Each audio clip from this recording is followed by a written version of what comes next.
से हम देश को राम राज्य के रूप में रूपांतरित करना चाहते हैं। स्वाभाविक रूप से हमारा जो सपना है वो पूरा करने की दृष्टि से हम सब लोग कार्य कर रहे हैं और इस सब कार्य में उमा भारती जी विशेष रूप से सहयोग भी करेगी और उत्तर प्रदेश ये उनका कार्य क्षेत्र रहेगा और आने वाले उत्तर प्रदेश के चुनाव में प्रचार के दृष्टि से भी उनकी महत्वपूर्ण भूमिका रहेगी।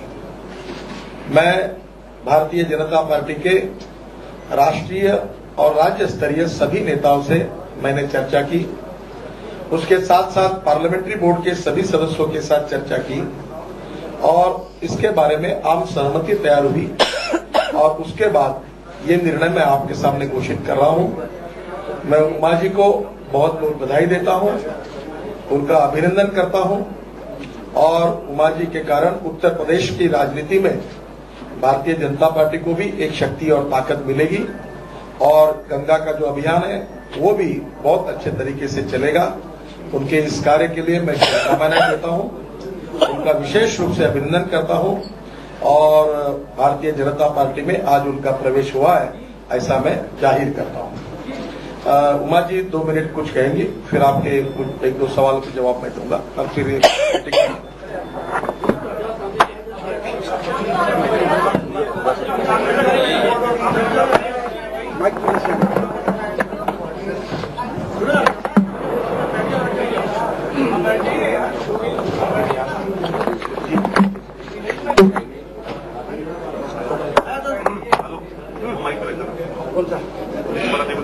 जब मैं 8 साल की थी तब राजमाता विजया राजे सिंधिया जी से मेरा संपर्क हुआ था और उन्हीं की वजह से वो उसी समय कांग्रेस से भारतीय जनसंघ में आई थी और उसी समय पर भारतीय जनसंघ की विचारधारा से मैं अवगत हुई थी। जब राजनीतिक जीवन में आने का निर्णय हुआ तो स्वाभाविक था कि भारतीय जनता पार्टी को ही राजनीतिक कार्य क्षेत्र होना था। लगभग 15-16 साल भारतीय जनता पार्टी में बिता देने के बाद कुछ अप्रिय प्रसंगों से जब विलग हुई तो ये जो 6 साल हैं या 5 साल हैं, इनसे मैंने एक बात सीखी, क्योंकि जब भाजपा में रही तो विचार निष्ठा पर रही, भाजपा से अलग हुई तब भी विचार निष्ठा पर त्याग नहीं किया, कोई समझौता नहीं किया। तो मुझे लगा कि अगर देश को कोई भी योगदान देना है तो और विचार निष्ठा को बनाए रखना है तो भारतीय जनता पार्टी के अलावा और कोई रास्ता हो नहीं सकता। ये सबक मैंने 5 साल में सीखा। प्रभावी रूप से यदि राष्ट्रवादी विचारधारा पर स्थित होकर राष्ट्रीय योगदान प्रदान करना है तो इससे अच्छा और कोई उपाय नहीं हो सकता और इसलिए मैं पिछले 5 वर्षों को भुला देना चाहती हूँ और अध्यक्ष जी ने, नितिन गडकरी जी ने जो मेरा भरोसा किया है उसमें यदि मैं किंचित मात्र भी भारतीय जनता पार्टी के कार्यकर्ताओं की आशाओं पर और राष्ट्रीय अध्यक्ष जी की आशाओं पर अगर मैं किंचित मात्र भी खरी उतरूंगी तो मुझे इसका बहुत संतोष होगा। अभी कुछ समय से गंगा अभियान चल रहा है, काले धन के खिलाफ भी एक मुहिम चल रही है, वो भ्रष्टाचार के खिलाफ भी एक मुहिम चल रही है। गंगा का एक अभियान ऐसा अभियान है, गंगा भारत की पहचान है। मुझे बहुत गर्व है कि राष्ट्रीय अध्यक्ष जी ने मेरा विश्वास किया और मुझे गंगा अभियान का दायित्व सौंपा है। इसलिए आगे मैं पूरी तन्मयता से इसमें लगूंगी। उत्तर प्रदेश हमारे देश का एक महत्वपूर्ण राज्य है। सोशल इंजीनियरिंग के जितने भी एस्पेक्ट हैं उनका प्रयोग उत्तर प्रदेश में हुआ है और उत्तर प्रदेश भारी भ्रष्टाचार का शिकार हुआ। जातीय राजनीति के लाभ तो उसको नहीं मिले, दुष्परिणाम जरूर मिले। उत्तर प्रदेश राम और रोटी का राज्य है, मंडल और कमंडल का राज्य है। इसलिए उत्तर प्रदेश को राम मंदिर से राम राज्य की ओर ले जाने की दिशा उत्तर प्रदेश को मिले, इसके लिए अध्यक्ष जी की भी चिंता है और इस चिंता में मैं अपने आप को शामिल रखूंगी और पूरी कोशिश करूंगी कि भारतीय जनता पार्टी के कार्यकर्ता और राष्ट्रीय अध्यक्ष जी की जो आशा है गंगा अभियान के विषय में और उत्तर प्रदेश के विषय इस पे खरी उतरने की कोशिश करूंगी। मैं कुछ समय के लिए जब विलग हुई तो अंत में एक कविता की मुझे अभी बैठे बैठे लाइन याद आई। मेरो मन अनत कहाँ सुख पावे, मेरो मन अनत कहाँ सुख पावे, पर जैसे उड़ जहाज को पंछी फिर जहाज पे आवे। जब जल में जहाज चलता है तो कभी कभी कोई चिड़िया जहाज के ऊपर बैठती है, फिर वो कोशिश करती है कि मैं जहाज को छोड़ दूं, लेकिन उसको किनारा नहीं मिलता, तो वापस वो जहाज पे ही आती है, क्योंकि उसको पता है कि जहाज ही मेरा किनारा है और जहाज ही मेरी मंजिल है। मैंने भी 5 साल में अनुभव कर लिया कि भाजपा ही मेरा किनारा है और भाजपा ही मेरी मंजिल है।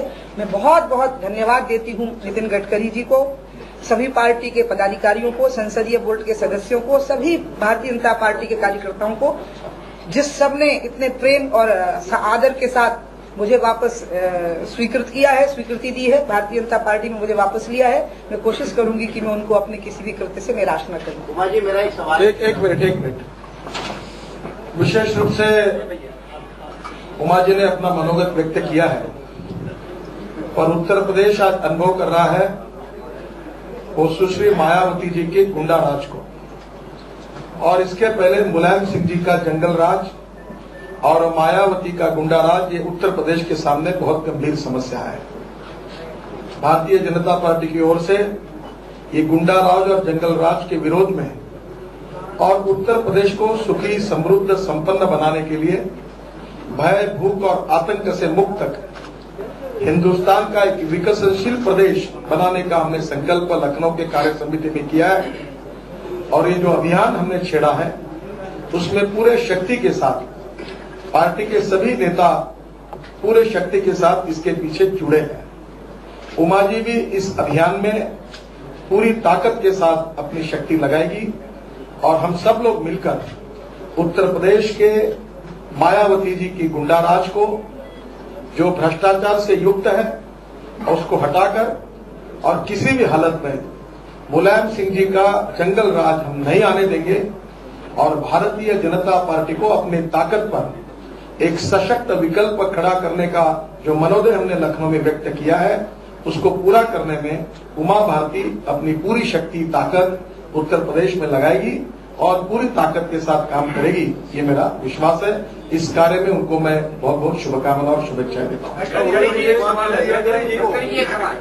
उमा जी, मध्य प्रदेश में शिवराज सिंह चौहान की सरकार कैसी चल रही है और क्या उसके परफॉर्मेंस? आप मुझे सवाल पूछे। उमा जी से पूछना था। आप पहले मेरी प्रेस कॉन्फ्रेंस। मेरे को निवेदन ये करना है, आज मैं किसी भी सवाल का जवाब नहीं दूंगी, मुझे इसलिए क्षमा मांगती हूँ। अध्यक्ष जी की प्रेस कॉन्फ्रेंस से मेरा सवाल राम मंदिर मुख्य मुद्दा रहेगा चुनाव में। देखिए, मुझे जो बताना है मैंने बताया है। लखनऊ के कार्य समिति जिस बात का विचार हुआ उसका मैंने आपके बारे में जानकारी दी।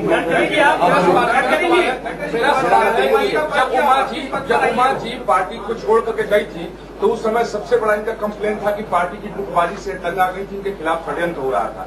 तो क्या आप पार्टी के अध्यक्ष के तौर पर अभी श्योर करेंगे कि उमा जी के खिलाफ कोई षड्यंत्र नहीं होगा, गुटबाजी नहीं होगी? पहली बात ऐसी है कि उमा भारती जी ने मुझे कहा है कि मैं भूतकालीन इतिहास को पूरी तरह से भूल चुकी हूँ। मैं अपनी विचारधारा के लिए, देश के लिए, और जिस विचारधारा पर मैंने निष्ठा रखी है उस परिवार के लिए, जैसे उन्होंने कहा कि वो चिड़िया फिर से किनारे पर जहाज पर आती है, उसी भावना से वो हमारे साथ आई है, और दूध में शक्कर डालने के जैसे मिठाई बढ़ती है उसी प्रकार से वो हमारी टीम का एक पार्ट है। और हम सब लोग मिलकर, हम केवल सत्ता पर नहीं आना चाहते, हम केवल राज नहीं लाना चाहते, हम राज नहीं समाज को बदलना चाहते हैं। और इस देश के पुनर्निर्माण के हमारा जो कार्य जो मिशन के रूप में है उसमें उमा जी अपनी जीवन निष्ठा और विचारधारा के साथ जुड़ी है। हम सब लोग मिलकर हमारे इस उद्देश्य की ओर पूरी शक्ति के साथ जाएंगे। एक सवाल आपसे, माफ कीजिएगा मुझे पता नहीं था आपकी प्रेस कॉन्फ्रेंस है। मेरा एक सवाल आपसे है कि आपकी पार्टी के नेता सुषमा स्वराज जी ने आरोप लगाया था, उमा जी भी जब पार्टी से बाहर थी उन्होंने आरोप लगाया था कि आपकी पार्टी में कुछ नेता ऑफ द रिकॉर्ड ब्रीफिंग करते हैं। तो क्या आपकी पार्टी में कुछ नेता ऑफ द रिकॉर्ड ब्रीफिंग करते हैं और दूसरे नेताओं के खिलाफ दुष्प्रचार करते हैं? मुझे लगता है पिछले 6 महीने से आपको कोई न्यूज मिलती नहीं। ये बीता हुआ इतिहास है। सुषमा जी ने नहीं, ये पूरा खत्म हो गया है और इस विषय को मैं कोई चर्चा भी नहीं करना चाहता। और आज पार्टी की पूरी यूनाइटेड इमेज है और हम सब मिलकर काम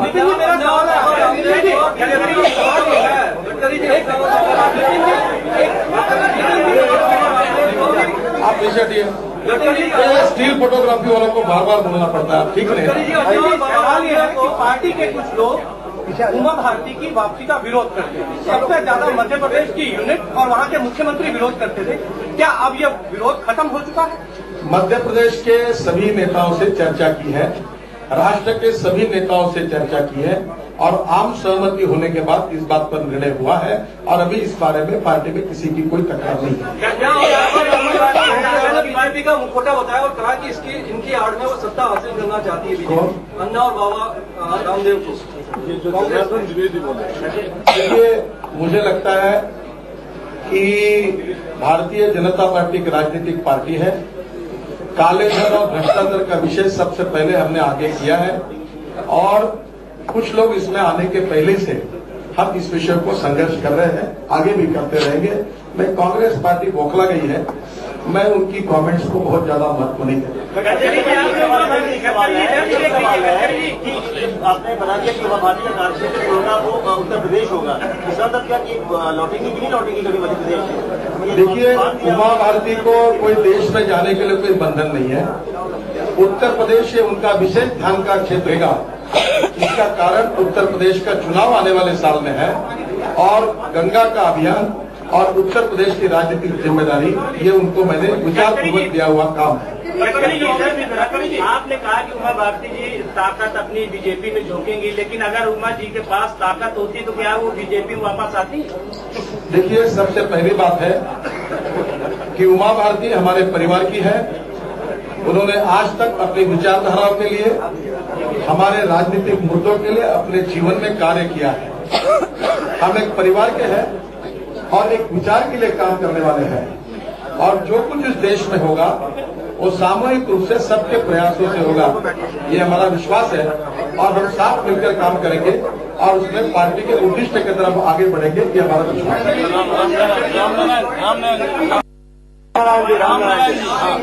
वो चुनाव लड़ेंगी और लड़ेंगी तो विधानसभा लड़ेंगी या लोकसभा लड़ेंगी?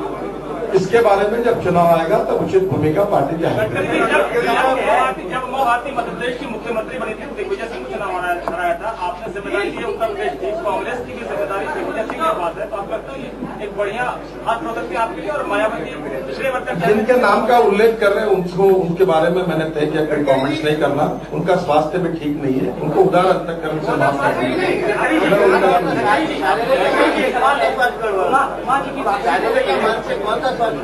उमा जी की वापसी तो आप ढूंढ लीजिए। हाँ, की वापसी हो गई है, क्या ये मान के चले कि एक और नेता जो पार्टी छोड़ के गए थे, यानी गाला गया था संजय जोशी जी, उनकी वापसी भी आप हो जाएगी? देखिए, आज मैंने घोषणा उमा भारती जी के वापसी की है। अगर जब उचित समय अगर मुझे कोई ऐसा लगता है तो मैं आपको विश्वास कर लेकर जरूर बुलाऊंगा।